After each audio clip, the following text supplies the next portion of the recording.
ইউনিভার্সিটির লোকেরা এই আন্দোলনের সাথে সমর্থন তারা করেছে, এটাকে সাপোর্ট করেছে, তারা সমর্থন দিয়েছে। আমাদের ইউনাইটেড আরব এমিরেটের বাংলাদেশি ভাইরা তারা সেখানে রাস্তায় নেমে এসেছিল, জানেন?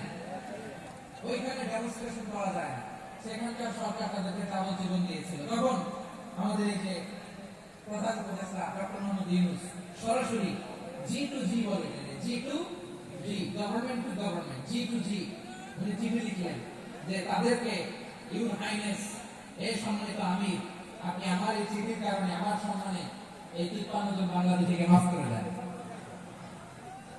এই চিঠির বদৌলতে কিছু খালাস পেয়ে গিয়েছিল আমাদের ভাইরা, জানেন এই ঘটনার দ্বারা? তাহলে গভর্নমেন্ট টু গভর্নমেন্ট চিঠি দেওয়া হয়। সপ্তম নিজেদের বিশেষ সেকশন সব সুপার পাওয়ারের কাছে চিঠি দিলেন, রোমান সম্রাটের কাছে, পারস্য অধিপতির কাছে, মিশরের অধিপতির কাছে, সবার কাছে চিঠি লিখলেন। চিঠির ভাষা ছিল এরকম: মিন মুহাম্মাদিন রাসূলিল্লাহ ইলা মুকাওকিস আযীমিল কদর, মুহাম্মদ রাসূলুল্লাহর পক্ষ থেকে মিশরের বাদশার কাছে, আসলিম তাসলাম, ইসলাম আর শান্তিতে থাকবা, সালামুন আলা মান ইত্তাবাআল হুদা, শান্তি তার জন্য যে হেদায়েতের অনুসরণ করে। সুবহানাল্লাহ। এই চিঠি অনেকে ভালোভাবে রিসিভ করেছে, অনেকে এই চিঠি পাওয়ার পরে নবীর কাছে আবার ইন রিটার্ন উপহার পাঠিয়েছে। কি পাঠিয়েছে? উপহার।